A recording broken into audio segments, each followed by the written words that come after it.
Mesdames et messieurs, bonsoir et bienvenue dans cette édition dont voici le sommaire. Assurer la sécurité des populations et de leurs biens et faire preuve de responsabilité lors des manifestations politiques, tel est le sens du message martelé ce mardi par le nouveau ministre de la Sécurité à l'endroit des unités d'intervention de la police. C'était à la faveur de la première prise de contact entre Madimfin Diané et ses agents. Le dialogue politique relancé hier commence à traîner des pas.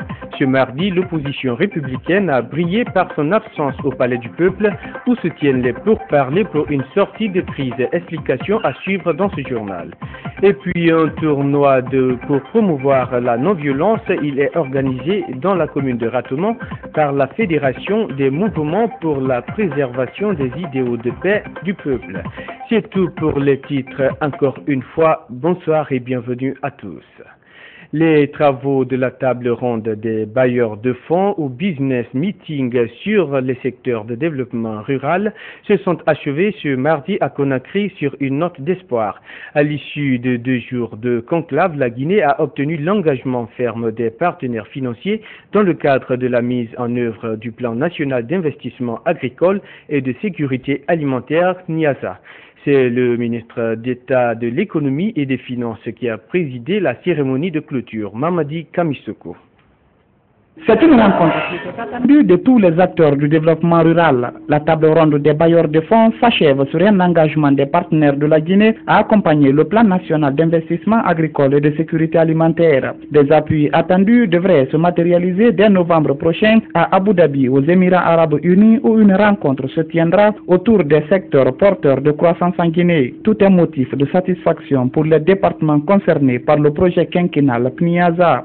C'est une grande satisfaction et nous sommes vraiment très honorés de par la tenue de cette grande activité que la Guinée attendait depuis longtemps. Nous avons eu des engagements et certains même ont donné des chiffres, mais la plupart se sont engagés à accompagner le financement de ce vaste plan. Mais il ne faut pas se dire que dès après ce business meeting au 5 juin qu'on va commencer déjà à réaliser. Vous avez vu, il y a une feuille de route qui a été tracée et la feuille de route va nous conduire au montage des projets. Nous étions relativement heureux, confortés, si toutefois les bailleurs de fonds arrivaient, n'est-ce pas, à réaliser, n'est-ce pas, leurs engagements. Et on s'est impliqué dans l'élaboration de ce programme et vous avez vu comment nous l'avions fait. Et donc on repart relativement optimiste. Assurer une autosuffisance alimentaire et réduire la pauvreté en milieu rural, tels sont les défis que doit relever le PNIASA Guinée. En attendant la mobilisation de plus d'1 milliard de dollars américains, les paysans sont optimistes quant à l'accroissement de leur production. Le fait qu'on soit là et qu'on rencontre les gens, on se dit que peut-être on pourra avoir une aide. On se dit qu'on pourrait certainement avoir une aide pour nous aider à trouver les machines qu'il nous faut pour faire une entité un peu plus grande et servir le marché guinéen et diminuer les prix de ces produits parce que nous avons tous ces problèmes. Nos attentes, c'est que vraiment ces projets-là, à l'image des projets que nous avons pu gérer au niveau de la Confédération nationale des organisations paysannes, puissent vraiment aboutir à des choses concluantes, mais aussi que les producteurs que la Confédération représente soient vraiment au centre de la mise en œuvre de tout ce qui va être décidé. L'un des acquis immédiats de la tenue de ce business meeting sera la concrétisation d'un projet de sécurité alimentaire les jours à venir entre la Guinée et la Banque mondiale. Le projet DAPS sera financé à hauteur de 40 millions de dollars. Et puis, après avoir salué l'esprit de dialogue qui a caractérisé les travaux de cette table ronde, le ministre d'État chargé de l'économie et des finances a rassuré de son côté les participants sur le fait que le gouvernement accordera des allocations budgétaires au monde rural au-delà même des 10% exigés. Kerfala Yonsane est au micro de Mamadi Kamisoko. Je voudrais dès lors profiter de l'occasion pour réitérer l'engagement du gouvernement d'accorder des allocations budgétaires substantielles bien au-delà des 10% convenus entre les chefs d'État africains. Je voudrais, au nom de Monsieur le Président de la République, inviter l'ensemble des acteurs et des partenaires qui nous accompagnent à focaliser davantage leurs efforts dans la mobilisation des ressources nécessaires à l'opérationnalisation du PNIASA, qui devient désormais le cadre de convergence et de référence de toutes les interventions dans le secteur agricole. Je renouvelle mon souhait ardent de voir tous ces partenaires stratégiques s'associer au gouvernement pour participer significativement au financement du PNIASA.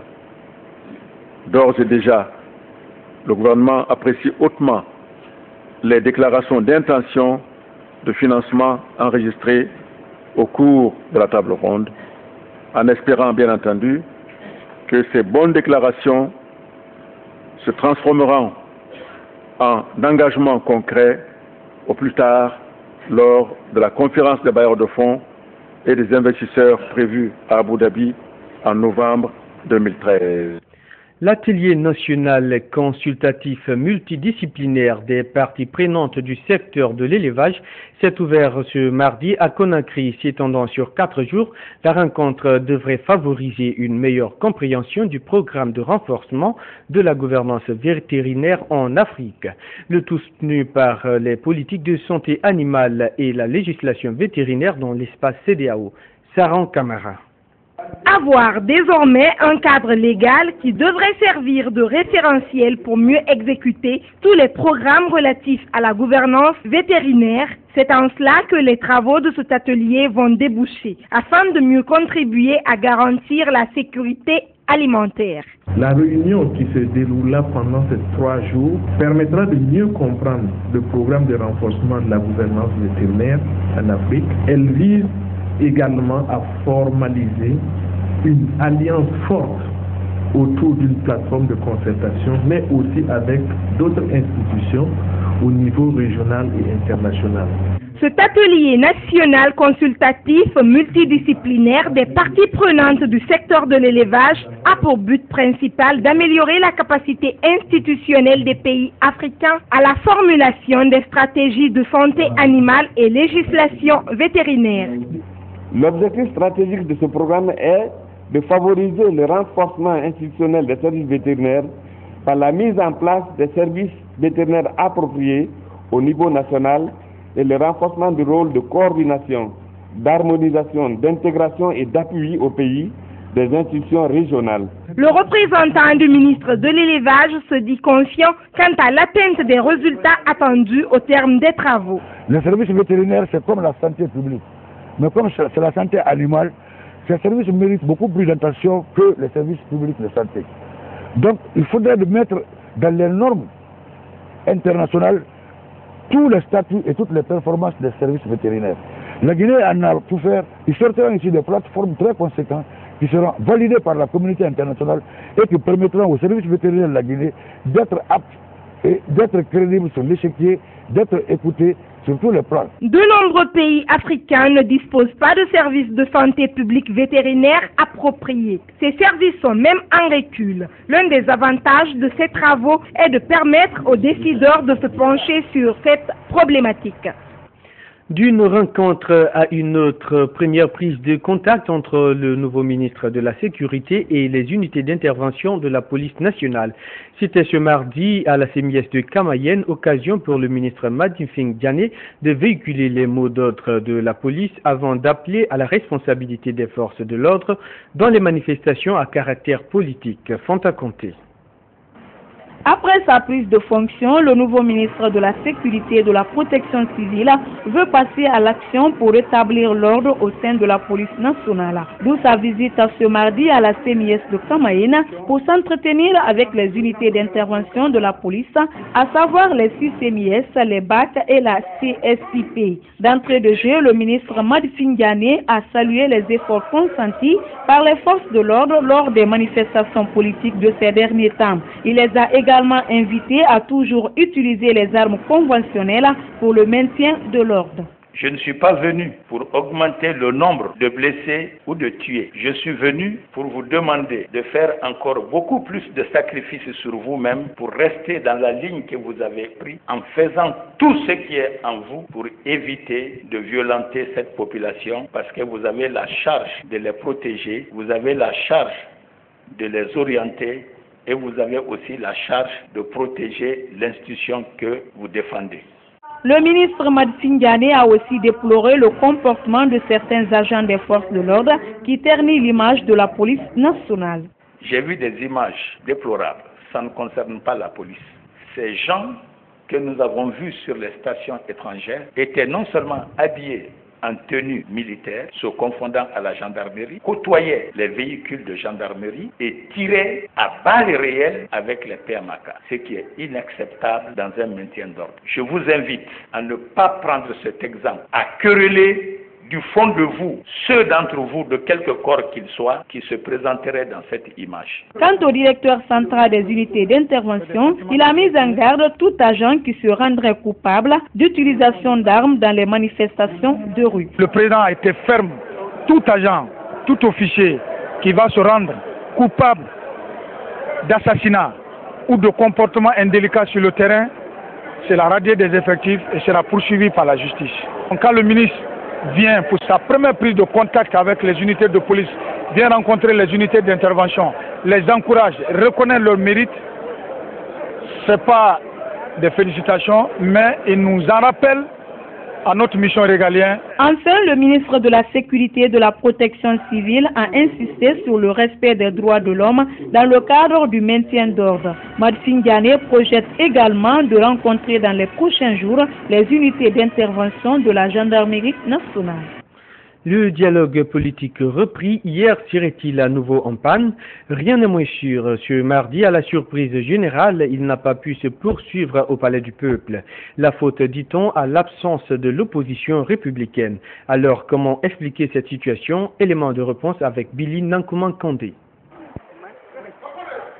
La reprise du dialogue engagé lundi a été favorablement accueillie par plusieurs citoyens. 24 heures après la première rencontre entre acteurs politiques, celle de ce mardi, considérée comme le début des débats du fond, n'a pu se tenir. Pour cause, l'opposition dite républicaine a brillé par son absence.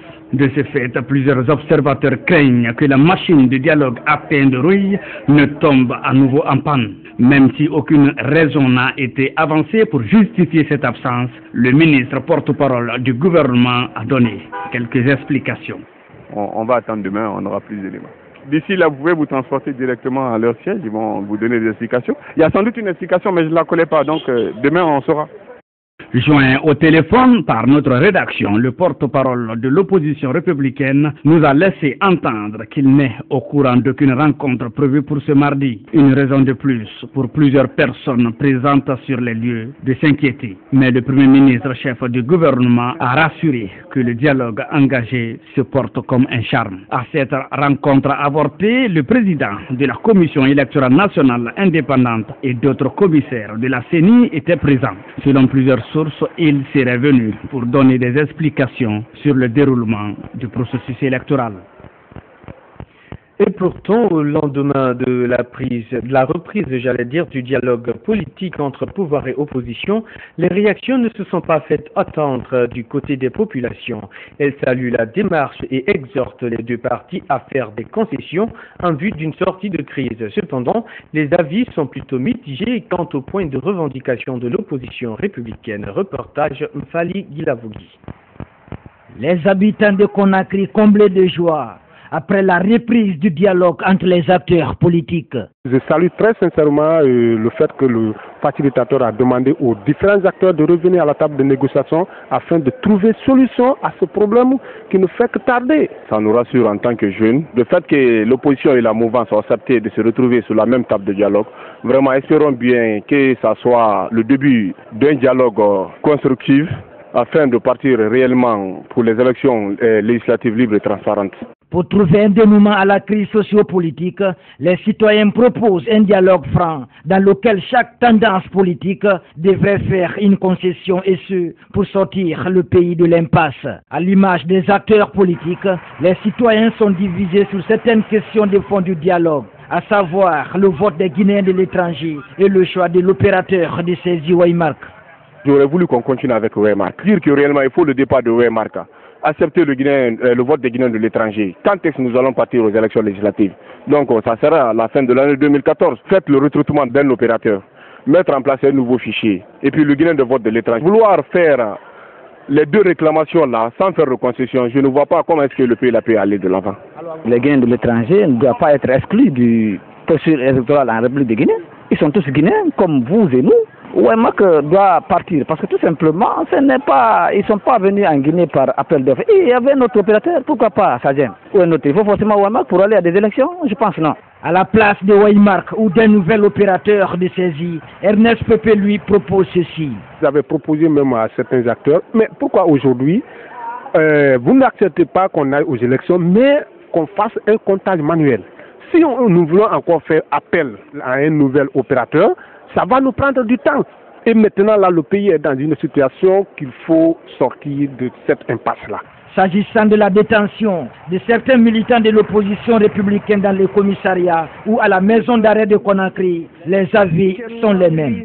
Comme le président l'a toujours fait, à chaque fois qu'il y a des arrestations et un jugement, il fait sa grâce. J'interpelle le président de la République à satisfaire leurs revendications afin que nous puissions aller de l'avant. Ils doivent être purement et simplement relaxés. C'est-à-dire qu'ils sont dans l'exercice d'un droit constitutionnel. Ils les ont juste appelés dans le cadre d'une manifestation. En attendant la fin du dialogue entre les acteurs politiques, une question brûle les lèvres. Les législatives prévues pour le 30 juin prochain sont-elles tenables? Les surveillants aux différents examens nationaux n'auraient pas toujours reçu leur prime de surveillance. Une situation qui ne laisse pas indifférent le secrétaire général de l'Union libre des travailleurs de Guinée. El Hadj Omar Bari l'a rencontré pour nos reportages. Les années se succèdent mais ne se ressemblent pas. Cette année, le paiement des primes des surveillants des examens nationaux, à savoir l'entrée en 7e année, le BEPC, a connu un léger retard. Un retard dû à une incompréhension entre le ministère de l'économie et des finances et celui de l'éducation. Ce qui est inquiétant dans la mesure où le système éducatif est un système très sensible et stratégique. L'entrée en 7e, le dernier jour ou le jour suivant, il y a paiement. Le BEPC, le dernier jour ou le jour suivant, il y a paiement de ceux qui ont travaillé là. Donc, cette fois-ci, on a dit à tout le monde que le BEPC, l'entrée en 7e, c'est le 5 juin, donc demain. Mais ce qui est sûr, il n'y a pas encore d'accord entre l'éducation et le ministère des Finances. Quelles sont les raisons cachées que les uns et les autres viennent expliquer à la haute autorité ou à la population, parce que c'est l'argent du contribuable. Par rapport à la situation actuelle relative aux examens nationaux, Mamadi Magasuba dit qu'il y a une crise au sommet. La question fondamentale, c'est qu'il y a une crise qui n'a pas dit son nom entre les deux départements. Mais ce sont les pauvres enseignants qui risquent de payer les frais. Et par ricochet, les enfants et nous, les parents d'élèves. Donc, défendant les travailleurs, nous demandons que les choses se passent comme d'habitude. Toutefois, il invite les enseignants à la patience et à la retenue tout en les rassurant qu'ils seront en possession de leur dû. Nous avons des informations. Au moment venu, nous allons écrire au ministre de l'économie et des finances pour des explications et nous allons écrire au ministre de l'éducation préuniversitaire pour nous donner des informations précises sur les primes. Nous invitons les enseignants à être rassurés que leurs droits seront payés et de façon légale. Le slogan « Tolérance zéro vers l'excellence » ne doit pas être une parole en l'air. Le changement constaté dans le système éducatif guinéen n'occulte pas les enseignants. À ce titre, ils méritent d'être payés et à temps. L'administrateur de l'Institut de formation en aéronautique monte au créneau pour réclamer la réouverture de ses classes. À l'origine de cette situation, la fermeture par la SOGEAG des locaux de l'Institut situé il y a peu dans l'enceinte de l'aéroport international de Conakry-Pessia. Une pilule difficile à avaler depuis près d'un an. Explication Mohamed Malik Diallo. Zabia Aeromax Institute est une école de formation en aéronautique qui, depuis 2004, forme des jeunes désireux de faire de l'aviation civile leur profession. Auparavant situé dans l'enceinte de l'aéroport international Conakry-Bessia, cet institut a dû fermer portes et fenêtres pour se trouver un refuge. Et c'est finalement dans les locaux d'un lycée privé qu'il a été installé à nouveau. Sa délocalisation faisait suite à une décision de la SOGEAC et consistait, selon elle, à garantir la sécurité de l'aéroport. L'école existe déjà depuis 2004. Elle est là, elle est fonctionnelle. 2004 à 2011, vous voyez ce que le temps qu'on a déjà fait. Nous n'avons jamais posé de problème, nous n'avons jamais eu de problème, ni nous, ni les instructeurs donc, ni nos étudiants n'avions eu de problème à l'aéroport. En fait, on n'est pas parti de problèmes spécifiques pour dire que nous représentons un danger quelconque pour l'aéroport de Conakry. Près d'un an après, rien n'a changé. Alors que les responsables de cette école ont esté en justice pour la réouverture de leurs anciennes salles de classe, rien n'y fait. Et malgré tout, ils y croient encore. Nous sommes allés à la cour d'appel. Nous avons demandé à notre conseil de porter plainte à la cour d'appel et nous sommes en train d'attendre. Et en attendant, les étudiants sont où? Bon, en attendant, nos étudiants, nous avons loué des classes dans une école privée, publique, où nous prenons des cours les après-midi de 14h30 à 18h. Bon, ceci est un désagrément pour l'école et pour les apprenants. Et parce qu'aussi les étudiants de l'Institut qui avaient la facilité de faire des cours pratiques sur les installations et équipements de l'aéroport, du fait jadis de leur proximité, le font désormais de moins en moins. Ces installations sont considérées comme des installations techniques qui appartiennent dans le partage de concessions entre la SOGEAC et l'ANA pour la gestion de l'aéroport de Conakry à l'ANA. Et nous, on a un contrat en bonne et due forme signé avec l'agence de la navigation aérienne qui n'a pas été dénoncé jusqu'au moment où je parle. Donc, par rapport à ceci, que la SOGEAC se donne la possibilité de venir fermer en cadenassant et en soudant nos portes pendant que les étudiants sont en situation de classe, nous avons estimé que c'était un acte inique. C'est pour ça que nous avons été portés plainte devant les autorités et finalement au tribunal, parce que nous avons estimé que nos droits sont lésés quelque part en tant qu'entité. Après notre entretien avec M. Camara, nous sommes entrés en contact avec le directeur général de la SOGEAC en la personne de Kabassan Keita qui, lui, n'a pas daigné s'exprimer sur le sujet. Le président de l'Union démocratique de Guinée est en tournée en Basse-Côte. El Hadj Mamadou Silla s'est rendu dans les préfectures de Koya, de Frukaria et de Kindia. Occasion pour lui de se livrer à un exercice de pédagogie. Il s'est en effet évertué à expliquer les raisons de la signature d'un protocole d'alliance électorale avec le RPG Arc-en-Ciel. Il a aussi appelé les militants de l'UDG et ceux du parti au pouvoir à resserrer les rangs pour la victoire à l'issue des législatives. Alpha Oumar Bari. C'est une tournée de prise de contact avec ces militants à la base que le président de l'UDG vient d'effectuer dans certaines préfectures de la Basse-Côte. Cette première tournée concernait les préfectures de Forécaria, Koya, Kindia, Dubreka, Bofa et Fria. Il s'agissait pour le chef de file de l'UDG de prendre langue avec ces militants dans ces différentes localités pour leur expliquer le protocole d'alliance que l'UDG vient de signer avec le RPG Arc-en-Ciel en vue de permettre à l'alliance des partis au pouvoir d'avoir une large victoire lors des législatives du 30 juin. À Kindia, où le président de l'UDG a été reçu, les militants et sympathisants de ces deux partis se sont réjouis de cette alliance avant que le secrétaire général du RPG Arc-en-Ciel de la localité n'indique ceci.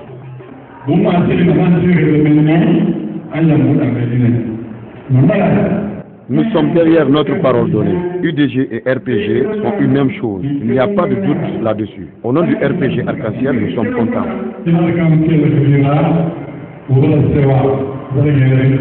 Dans la préfecture de Bofa, les militants et sympathisants de l'UDG ont tout d'abord exprimé leur reconnaissance à Mamadou Silla pour ses efforts en faveur du développement de leur localité avant de saluer le protocole d'alliance électorale entre les deux partis.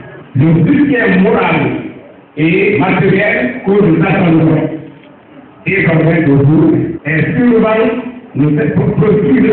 le service d'atteindre le nouveau sommet pour le développement, la paix, l'égalité entre les ethnies, pour la satisfaction des intérêts vitaux des populations de Bofa, en particulier, et de toute la Guinée en général. Il faut aussi noter avec satisfaction le bon rapport qui existe entre les responsables du RPG Arc-en-Ciel et ceux de l'UDG pour remporter la victoire pour les élections prochaines. Comblé et réconforté, le président de l'UDG s'est exprimé en ces termes à ses militants. Parti Godillona, IDG, RPG, notre tribunal, il y a comme une vandalisme. Il n'y a aucun autre parti. Il n'y a que UDG et RPG. Ce sont les deux seulement. Il y avait plus de 100 et quelques partis au départ. Il a laissé les autres pour qu'ils suivent leur propre chemin. C'est ensemble que nous devenons forts.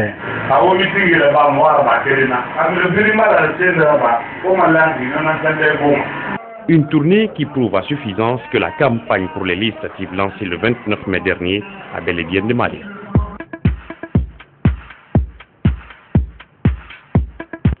L'Europe centrale littéralement submergée, Suisse, Autriche, Allemagne, République tchèque, plusieurs pays du vieux continent font face en ce moment à des inondations spectaculaires. On compte au moins 10 morts, des milliers de foyers ont été évacués, des régions entières sinistrées. Suivez. Le Danube s'est engouffré dans les terres. Ici, ce pont à l'entrée de la ville de Melk en Autriche n'a pas résisté à la force du courant. Après les pluies torrentielles ces derniers jours, l'eau s'est déversée dans chaque rue. Des centaines d'habitants ont dû être évacués. Tout est détruit, la cuisine, la salle de bain, le salon. On doit tout nettoyer et tout jeter. Pas de répit non plus en Allemagne voisine, bien au contraire. Cette portion d'autoroute qui relie Munich à Salzbourg est impraticable. Dans la région, la montée du Danube a aussi interrompu l'ensemble du trafic ferroviaire. En Bavière comme dans l'est du pays, l'état d'urgence a été décrété. À Passau, ville la plus touchée au sud, la chancelière Angela Merkel est venue constater l'étendue de la catastrophe et promettre aux sinistrés une aide fédérale de 100 millions d'euros. Je m'adresse aux habitants qui sont déjà occupés à nettoyer, car je suis persuadée que cela va prendre des semaines. Les dommages et la perte de revenus sont un problème de long terme, et c'est pourquoi notre soutien ne va pas faiblir. Un message rassurant alors que le ciel semble s'apaiser selon les services météo. À Prague, en République tchèque, toute la nuit, les activités de pompage se sont poursuivies. Ici, la Václava déborde toujours. Des records de crues ont été battus. Et désormais, la crue se déplace vers le nord et la région frontalière avec l'Allemagne. Le deuil, mais aussi la colère en Chine avec le bilan qui fait froid dans le dos. Hier, au moins 120 personnes ont trouvé la mort dans l'incendie d'un abattoir de volailles dans la province de Jinan, le pire accident industriel depuis 10 ans dans le pays. Aujourd'hui, les survivants dénoncent des négligences en matière de sécurité. Reportage. Il bloque la circulation, un geste de protestation rare en Chine. Cette femme a perdu sa fille dans la catastrophe. Ma fille travaillait ici. Après l'accident, on n'a reçu aucune explication. C'était l'heure pour elle de quitter le travail, mais toutes les portes étaient fermées. Ils sont tous morts, brûlés vifs. 119 morts, 70 blessés. C'est le dernier bilan de l'incendie qui a ravagé cet abattoir de volailles. Les rescapés confirment, il était presque impossible de quitter le hangar en feu. Il n'y avait pas de sortie, les portes étaient fermées. Il y avait seulement une sortie de notre atelier et elle était fermée. On a dû sauter par la fenêtre. Les esprits s'échauffent dans la manifestation. Cet homme, à bout, n'a toujours pas pu revoir ses proches qui étaient dans l'abattoir. Cela fait plus d'un jour qu'on attend. On ne peut pas voir les membres de notre famille, on ne nous dit rien. On ne peut pas voir les survivants ou les corps des personnes qui sont mortes. En écho au drame qui a eu lieu récemment au Bangladesh où un atelier s'était effondré, cet accident industriel meurtrier met en avant le non-respect des normes de sécurité en Chine. Une enquête est ouverte, le président chinois demande que la clarté soit faite. Un responsable de l'abattoir aurait été placé en détention. Sport pour boucler cette édition d'information, un tournoi de football organisé par la Fédération des mouvements pour la préservation des idéaux de paix du peuple se tient actuellement dans la commune de Ratoma. L'objectif de la démarche est d'amener les jeunes à unir leurs efforts pour lutter contre la violence sous toutes ses formes. Omar Diaby.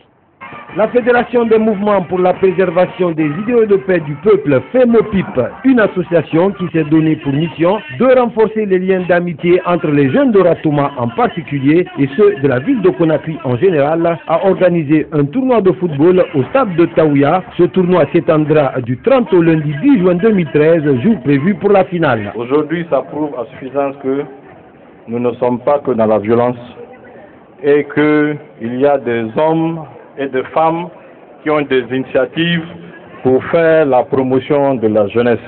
Je félicite la FEMOPIP pour cette initiative qu'ils ont eu à prendre. Et j'encourage les autres jeunes de la commune de Ratoma à toujours s'intéresser à l'éducation, au sport, car l'avenir de la jeunesse se trouve sur le champ de football, dans les écoles et non dans la rue. Nous voulons à travers l'organisation de ce grand tournoi prouver que les jeunes de la commune de Ratoma sont unis entre nous, que nous soyons de l'opposition ou de la mouvance, nous conjuguons le même verbe. C'est une période difficile que nous traversons, mais il faut se dire que l'espoir est toujours fermé et que tout est possible. Avec le slogan « Chers jeunes, la consolidation du tissu social passe par nous », la FEMOPIP compte étendre ses activités dans les autres communes de la capitale afin que les jeunes de Conakry disent non à la violence.